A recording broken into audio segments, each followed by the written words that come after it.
Hello, this is David from DN Cognitive Counseling. We're in a lot of trouble. Our society is breaking up into ideology. People are having difficulty understanding reality from narratives, and it's getting worse and worse.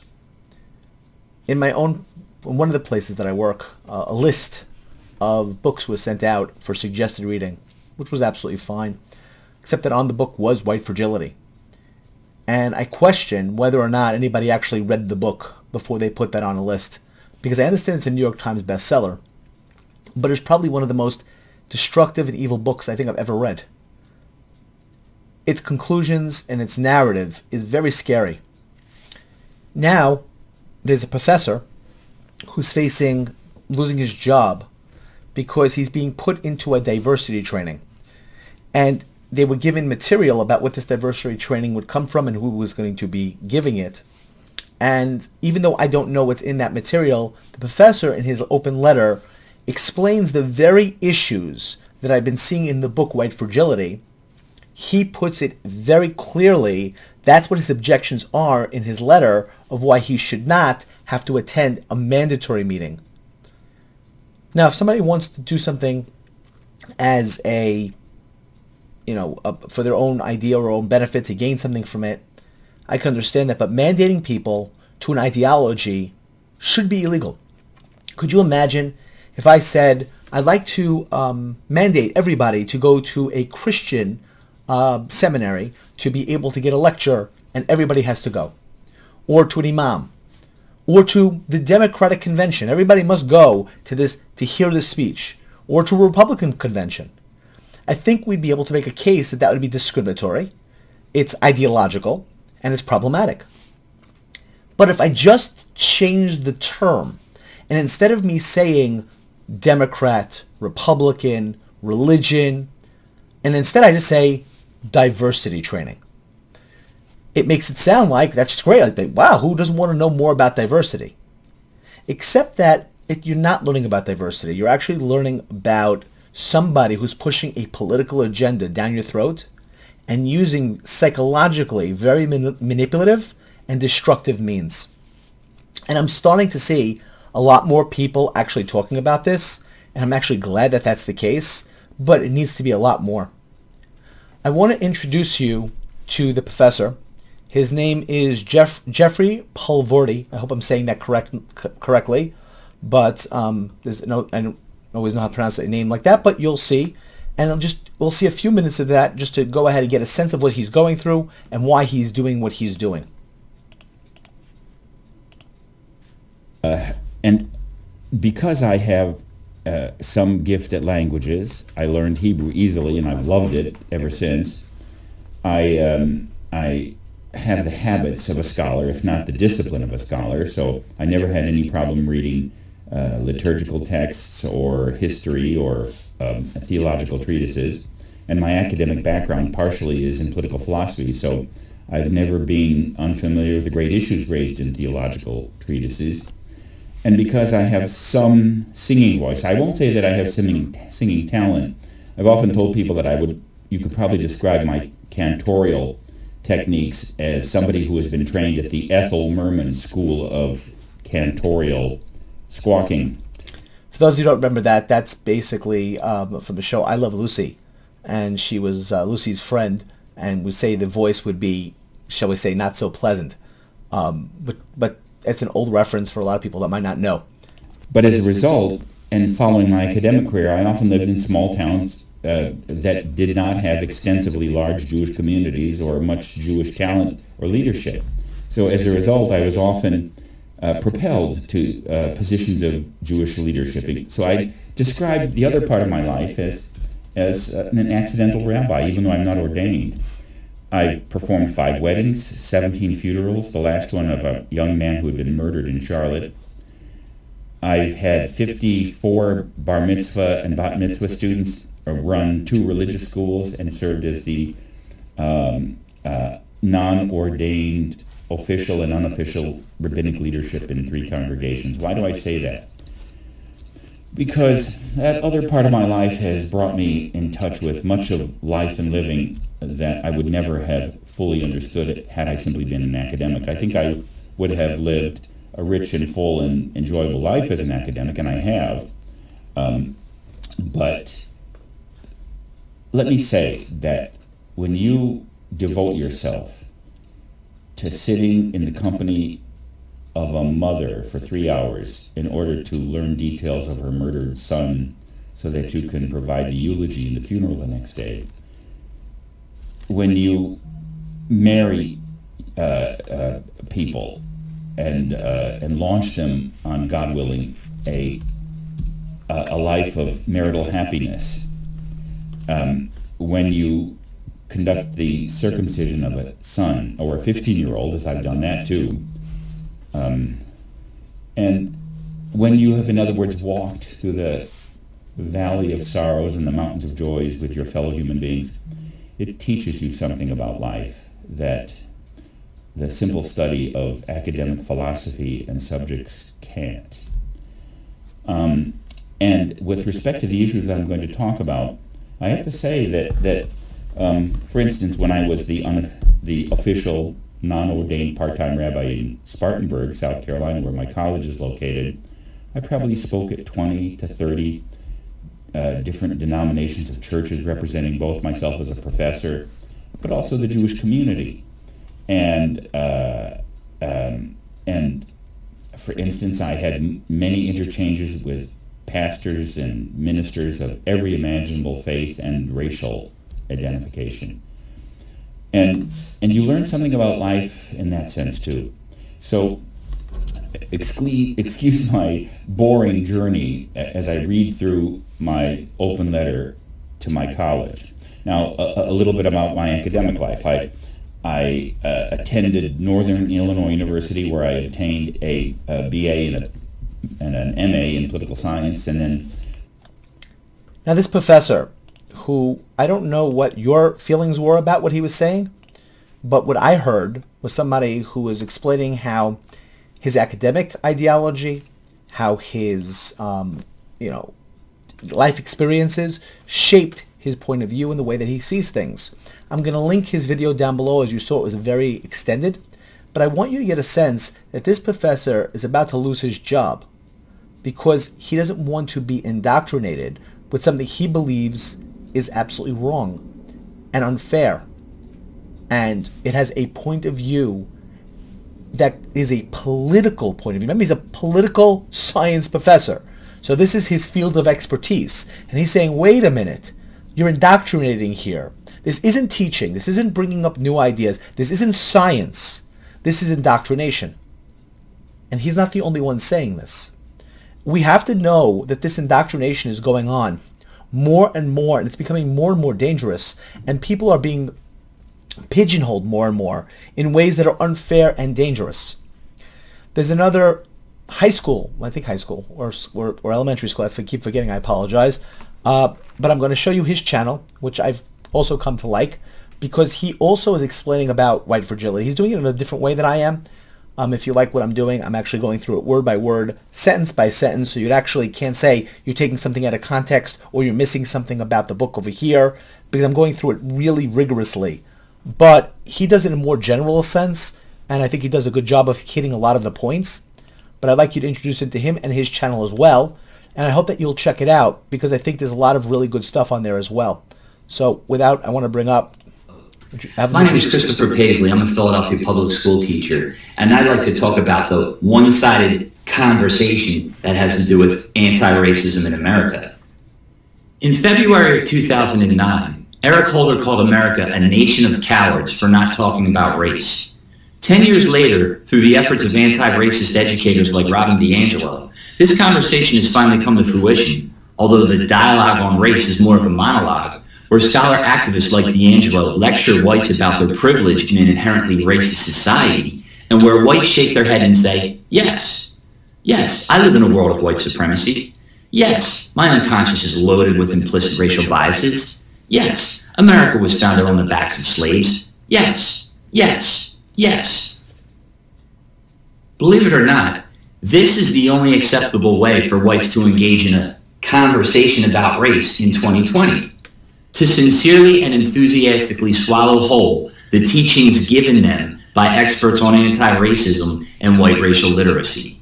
Silence and non-participation are not allowed. Very true. According to the prominent whiteness scholar and anti-racist Robin DiAngelo, the racial status quo is not neutral, it's racist.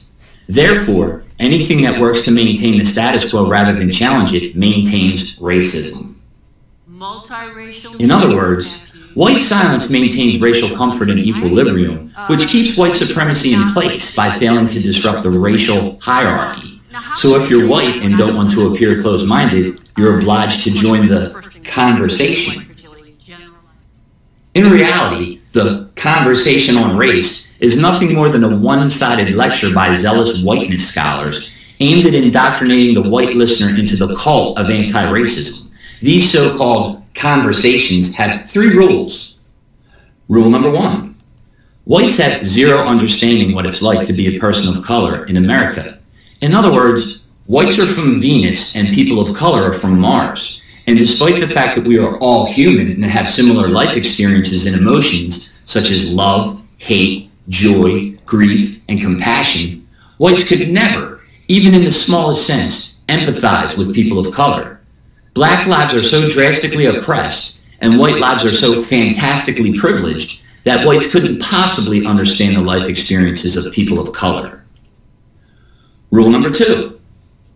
Because whites live in a privileged white bubble, they are racially illiterate and have zero authority on racial matters. Conversely, people of color are racially fluent and hold a monopoly on racial authority.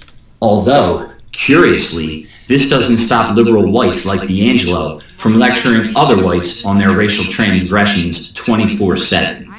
Well, just to help Chris, one other point here, because in DiAngelo's book, she actually says that the liberal white person is the worst when it comes to racism. She says they're the worst racists of them all. So just be aware, it's including the liberal whites who are the most racist. I don't understand how DiAngelo doesn't fit into that as the most liberal of whites who is the most racist, which I actually do believe is the case. And rule number 3. Whites must acknowledge their privileged status in America and accept their role in perpetuating systemic racism. And remember, silence and disagreement are not an option. So this is Chris's channel on white fragility. I'm going to hit a link underneath as well so you can check that out on his channel, and actually hope that you will, just to see that what I'm talking about here is not a minor thought process. I see this book and its movement the same way that I would see what happened with Nazi Germany under Mein Kampf and the effect that book had on a population. When you hit people with a written word and people say, wow, you know what a really great book is? Without really challenging its ideas and just accepting it. And there are so many circular reasoning traps in this book, I can't tell you.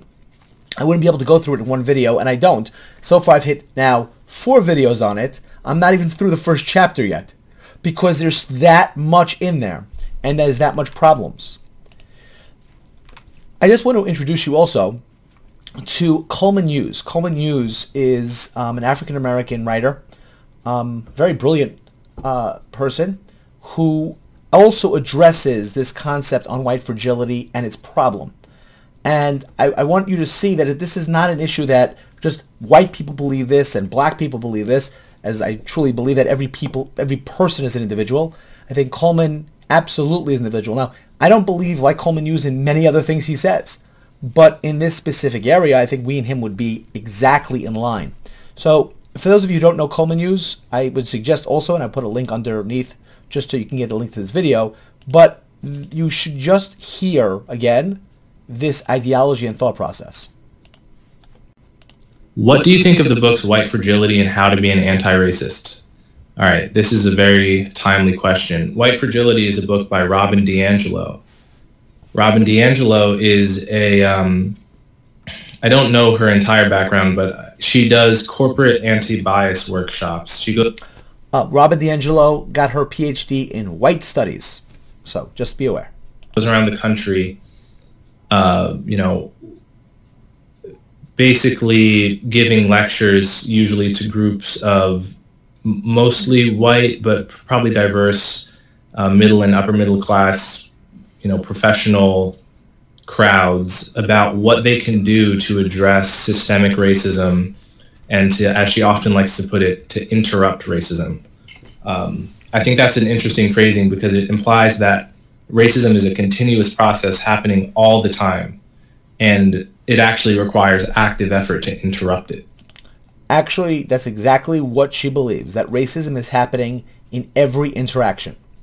That's the perspective she's coming from. There's really there's no area in life small enough for her not to find racism and white supremacy in it.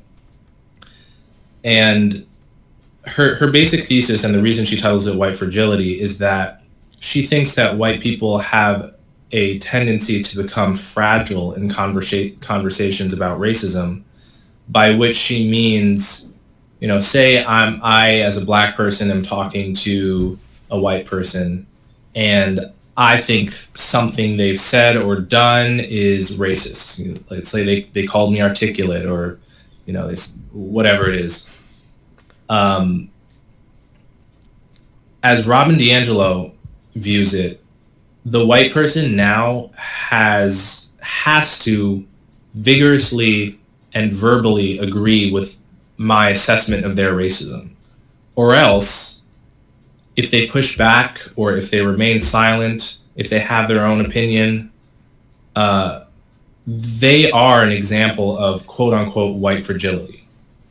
And she makes clear many times throughout the book that if you are white, she actually gives bullet-pointed lists. This is one of the few books I really, really try earnestly to take people I disagree with on this issue as seriously as I can, but this one was hard for me because she would have these bullet-pointed lists throughout the book of all the things a white person ought not do when they are talking to a black person about race. And on that list consistently are two things: silence, which is to say you can't be silent, and argumentation, which is to say you cannot disagree with what the black person is saying. So if you think about it, you can't be silent, you can't argue back. All that leaves is a verbal affirmative consent to what the black person is saying. And this is the point Chris made in his video. The only thing you could say is yes, because that's the only place she leaves you in order for you to be not racist. So anything else you say is by definition racist. Now, you know, to me, that goes against everything I've ever learned about what it means to be, you know, a friend. Like, how can a black person and a white person actually become friends in a And to Coleman's point, the answer is you can't. What this creates is exactly why I equate this book to Mein Kampf. Because what it does is it makes it that you need to be subordinate. Now, what is the reaction to most people when you try to make them subordinate? You are going to see the opposite effect. Context where you have to verbally consent and agree to what I am saying, or else you're a racist. Right? That precludes the possibility of any kind of genuine human connection. It assumes that the white person couldn't possibly have something to contribute to the conversation, which is frankly crazy. And it plays to this very seductive and bizarre urge that some white people have to feel guilty and endlessly flagellated for their awfulness. It's akin to what I think draws some people to Christianity. But for those of you who don't know, Coleman Hughes is an atheist and not very fond of religion. So I would not say that all Christians believe in their sin and need to be punished all the time, but he does believe that there are Christians, and there are individual Christians, who have a capacity or understanding of it where they must constantly suffer.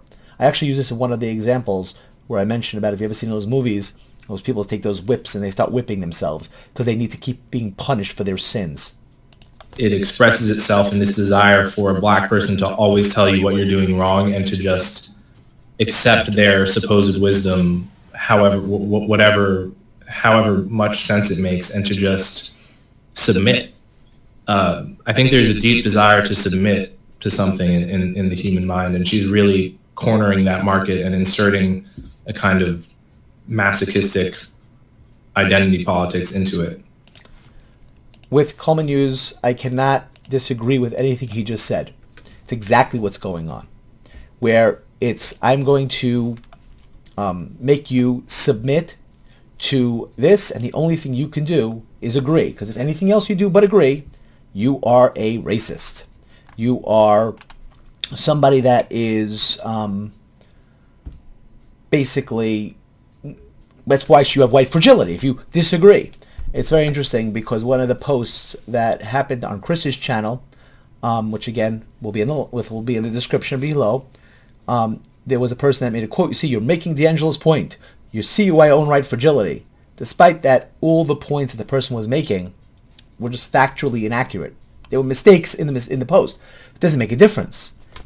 I disagree with it. And then, of course, he put in his post about the 300 years of oppression that take place to African Americans, which, by the way, nobody's disagreeing with. There's no question that racism exists. There's no question there are racists. They exist, and we get to hear from them every once in a while. The issue is every individual a racist, and is the system, because it was made by a particular people, is it inherently racist? It's a separate question, and one that actually is pretty not easy to prove. So instead of having to prove it, you just assert it and say if you disagree with it, that's called white fragility. There's another channel called Self-Wire where he also attempts to go after this. And I think he makes a lot of valid points. So I just wanted to bring that up and show this again, and it'll be in the description below because I'm not going to play the entire thing. I recently was having a conversation with a friend of mine who is black about trauma. And this is common for me since I have researched a lot about the concept, and people sort of approach me a lot and want to, talk about this thing, field questions, things like that. So he gave me permission to share the details of this conversation on the podcast. We're good friends, so we'll kind of joke about this kind of stuff. But the conversation turned political at one point, and I expressed some of my misgivings about intersectionality politics, and if you can't tell from any of the other videos I've created, I'm a pretty conservative guy, and my concern about intersectionality politics from the perspective of somebody who did his doctoral dissertation on trauma, right, and how trauma really is a misuse of the trauma framework to create arbitrary social hierarchies based on race, ethnicity, and sex, which has polarized American politics. So some of my methodological misgivings about the political and social operationalization of that term. He disagreed with me, and he proposed that the reason that I took issue with identity politics and with intersectionality was because it threatened my white privilege. This was a suggestion he made to me about me, that the reason I disagreed with him was because I was subconsciously threatened and thereby deployed a defense mechanism which was my counter-argument to him, okay? And I was compelled to disagree with him because of a psychological defense mechanism which produced denial of the intersectionality perspective. Now, he was the first to introduce me to this psychological phenomenon, which is unique to whites, I'm learning. So, in other words, he's having a conversation with a colleague, right? Professionals. And you can tell he's got a PhD in psychology, dealing specifically in trauma, and is trauma-focused. But because he didn't like the concept of intersectionality and how it goes in trauma, then the person said, well, that's white fragility. Now, of course, when he says he disagrees, that goes right back in the line. This goes back to the idea. Are you a witch? No. Well, then you must be a witch because you must be denying you're a witch. If you saw this is a Mighty Python. This is one of the old classic gags. It's a circle argument if you disagree. But you don't need to sit proof to it. You just need to assert it. Which the political left calls white fragility. So he said the reason you're disagreeing with me right now, or the reason that you don't see things my way, is because of your white fragility. White fragility is a psychological mechanism predicated on a certain view about the status of white intellect, the psychiatry of the white mind, and the moral constitution of each white person. So here we will seek to understand better what it is and what might be the appropriate, objective, thoughtful response to this race-specific claim about whites. Okay. Now, again, he's coming at this from a very obviously scientific point of view to look at it from the objective standpoint. But remember, in the book, objectivity is gone. It doesn't believe in objectivity. So his very framework he's taking wouldn't be accepted by the book's ideology to begin with. This is why this professor in college is fighting a losing battle. Because the more you fight against the ideology, the more the ideology says, we're right. Anytime you disagree with it, you're right. So I will link, again, his channel underneath here so that you get a better understanding of this. And again, psychology on trauma. But he has to defend his thought process because if you disagree, it's white fragility. Now, for those of you who don't know, there's something called industrial organizational psychology. It's very, very different than personalized psychology. This is taken basically from the aspect of a business psychology, it's called. Just to help you to understand it, they utilize assessments and intervention skills to help organize, solve problems, enhance performance, and manage the complexity of today's business environment. They often develop and administer management systems such as performance management, training, organizational development, change management, employee sections, and organizational-wide surveys. So the industrial organizational psychologist doesn't deal with people or individuals as supposing this person who is dealing with trauma or who I deal with and the people that I work with. This is a person that looks as an organization and deals with it. So there's this industrial organizational psychologist who also dealt with this particular issue. And again, I'm going to let her introduce herself because it'll be helpful. And I'm going to show you one little snippet of her. I'm going to put the link of hers below as well, just to show you, again, what's going on with this and the nature of the And joining me today is a psychologist, an author, and a psychologist and author. Let me get back that again. Contributor to Forbes magazine, Dr. Karlin Borisenko. Welcome to the Rubin Report. Thanks for having me, Dave. I am glad to have you here. Unfortunately, due to social distancing, we are not doing this in person. You are all the way in New Hampshire, so we are roughly 3,000 miles apart. As I told you right before we started, we're going to be holding this interview for just a little bit because there's so many moving pieces in the world right now. But how is lockdown treating you? Lockdown's treating me. So again, that's who she is. She's an industrial organizational psychologist who also is referencing this book called White Fragility. So this is who she is as a person, just to show you her credentials. And then I'm going to show you this concept of what she talks about. Yeah. Well, that video you saw of me looking a little extra crazy, a little extra, is because I spent half my day today reading White Fragility, this cursed book. Guys, I'm not kidding. This is probably the most toxic book I have ever read in my life, and I'm only halfway through it.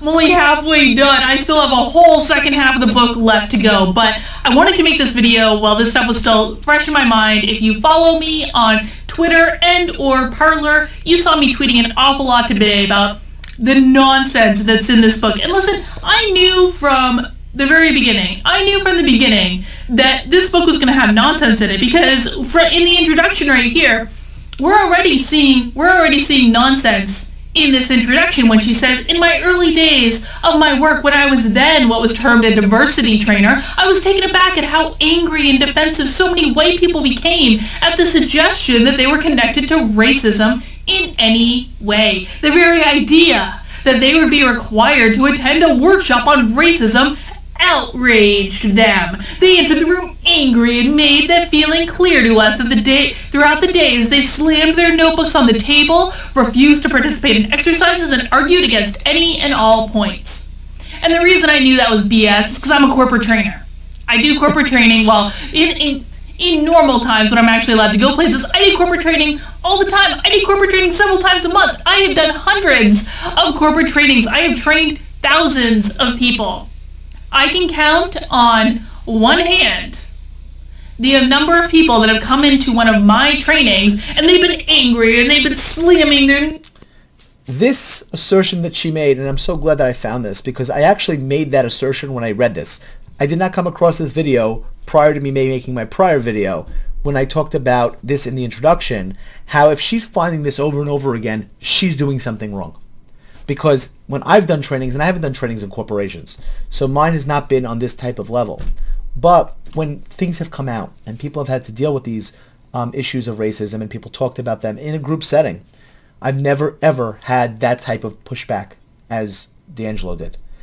And here you have a corporate trainer who's saying, I haven't had that either. Because my guess is what she's doing is not attacking the people she's trying to train, but help them to understand concepts that once you help them to understand, they're able to be open to and able to hear. But that's not what goes on, and that's the difference. So I really want you to check out, if you can, that channel as well, to be able to get a better sense of that and as well. Because remember, we're dealing here with an ideology, and I gave you a picture again accidentally of the elderly professor. He calls himself elderly. He doesn't look that old, but the elderly political science professor, Jeffrey Pulvardi, and about the fact that he's being coming after because of this. And like I said, in the entire book of White Fragility, the entire concept is that there is systemic racism, and because there's systemic racism, that every factor and every facet of society is racist. And again, I don't think that can be bared out in facts. I'm going to point to now a 2002 study from March 21st. Now, this is coming from the New York Times. Now, if you know anything about the New York Times, it is not, shall we say, the most conservative of medium.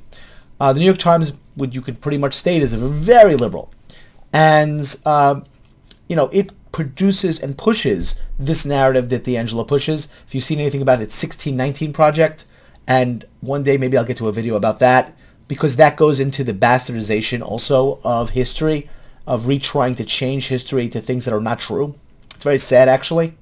But getting away from that for a minute, I want to go through one article, because in the entire aspect of DiAngelo's book, which he says, you don't need to assert that racism exists, you know it's there. As opposed to somebody who would say, wait a minute, well, there might be a reason why. Like example I gave on the other video about in the NBA, that the NBA is primarily African American. And I said, will that mean that the NBA is systematically racist against whites, given the fact that there is much more people making so much more money in the NBA, and they're African American, so therefore there must be systemic racism against whites in the NBA. Or maybe there's another reason why the NBA has more African Americans in it, right? Possibly, right? So there was a study done to look at the objectivity in terms of a thing that people would automatically assume is racist. A beautiful example of this. In New York, we all heard about stop and frisk being racist, because when you looked at it, more African Americans were stopped than of other racial backgrounds, ethnic backgrounds. So that absolutely sounds racist, and guess what? It could have been. Okay. The problem is that you didn't study the why. Now you'll say, well, why does it make a difference? As soon as you see that more African Americans are stopped, it must be racism. Well, let's look if that's true. This again is from the New York Times, dated March 21st, 2002. 2 years ago, while the Justice Department forced New Jersey officials to adopt new policies to discourage racial profiling by state troopers, it was also told the state to study the driving habits of black and white motorists on the New Jersey Turnpike. The task was complicated, but the reason for it was simple. Numerous studies have shown that police officers in New Jersey and elsewhere stop black and Hispanic drivers for speeding more often than stopping whites. What is less certain is why. How much more of that disparity is because of racial profiling, and how much is, if any, is attributed to the difference in driving behavior, which have never been adequately documented. I love the fact that the Times asks the question, is it because of racism or the habits of the people who are getting stopped? Right? So, and which, by the way, objectively is a legitimate question. You'd want to know if that was the case. But rather than clarifying the issue, the study creates its own muddle. Justice Department officials say they have serious questions about the methods used to gather the data, and they've asked New Jersey Attorney General not to release its findings. It's not clear whether that will be made public. The study involved photographing tens of thousands of drivers on the turnpike last spring while clocking speeds with radar guns. It found that black drivers sped much more than other drivers, according to 3 people who have reviewed the unreleased report. The racial gap was far wider than officials had expected. And the politically charged controversy over profiling. The data could be used by defenders of state police to argue that one reason black drivers are stopped more often is that they are more likely to speed. And then the article goes on. So, while doing the study of radar guns with pictures, so the pictures nor the radar guns had any bias. The radar gun and the pictures didn't say, we want these people to be caught more than those people. But when it just did, who was speeding more? When they looked at the numbers, African Americans were speeding faster than most other people. Now, I don't know why that's the case, but it was what they found. Now, will that study be able to be replicated? Is that all over the place? I don't know. But maybe. And the very fact in nature that Miss DiAngelo and these trainers who are trying to indoctrinate everybody, the only difference is race. And if there's any discrepancy, it's racial. And that you're a racist and the systems are racist, well, I guess Miss DiAngelo could make the case that the people that put those cameras up were probably white. And again, because she could assert it, it doesn't make a difference what they really were, the color were, but they were probably white, and therefore the cameras were racist. And the radar guns were put there by white people too, so the white radar cameras were racist, and that's why everybody's racist, and every single part of the system is racist. But, oops, for the people that were the whistleblowers that came out to the New York Times and said, no, no, no, no, no, they just sped more. They were more likely to speed. They were more likely to get stopped because they're more likely to speed. Oops, that doesn't fit the narrative. Let's quash the study. Don't release it. Now that's a problem. And when we don't want to, and this again was reported by the New York Times. So this is not like some white ring, right wing conspiracy network or theory that somebody's putting out there. I think that we do need to look at things objectively. I think that we have to understand why something happens. And you just can't run and put a label of racism and make everybody feel a certain way because it's damaging and hurtful. And it will create the idea that we need to fight against something, but not for the right reason. All of us need to understand and look at us as individuals. We do need to see when somebody is being racist or there's a racist event. We shouldn't be quiet when we see it. But that doesn't mean everything is racist. And it doesn't mean everybody is racist because of it. I'll give you just an example of this. In reading the works of Frederick Douglass, in hearing Barack Obama speak, in hearing Coleman Hughes speak, I wish to God Joe Biden was articulate like they were. Now, is that racist? Being able to say somebody's more articulate than somebody else? Because I don't think it's a racist comment. But because of tropes, people jump to conclusions. And I think that's what Coleman Hughes was trying to say. Anybody could be articulate. Anybody could be inarticulate. There are many people on both sides, on all sides. Articulation isn't a racial thing. And that's the problem when we start to make things along racial lines. Wow, you could be as inarticulate as you want if you are a different color because nobody can call you on your articulation. That makes a lot of sense. I hope that you'll come to the defense of this poor professor who right now is possibly going to lose his job. I hope it does make more news. I hope more people will hear about it. I hope you'll take a look at the other channels that I mentioned below, both in terms of supporting them as well as them being able to help you with different ideas. I'm not endorsing all the ideas on all these channels because I don't know all of them, and I'm sure I would disagree with many of them on different things. But at least from the standpoint of what their stance on white fragility and how damaging a book it is, I agree with all of them. And I hope that as more people see how bad this is, that there'll be a counter to this book and saying, wait a minute, stop. You can't throw individualism and objectivism out the window and think things are going to go well. Because if we throw those two things out the window, all hell can break loose. So, again, if you'd like you to share, hit like. And if you disagree with anything I said, please tell me down below. And again, please go to the Subscribe-star link if you'd like to become a patron. And most importantly, share this with other people, even if they disagree with you. Because if they disagree with you, I'd love to hear them disagree. And if they can hit me back on why they disagree, I'll be very happy to break that down as well. Again, I wish you a good night and good mental health.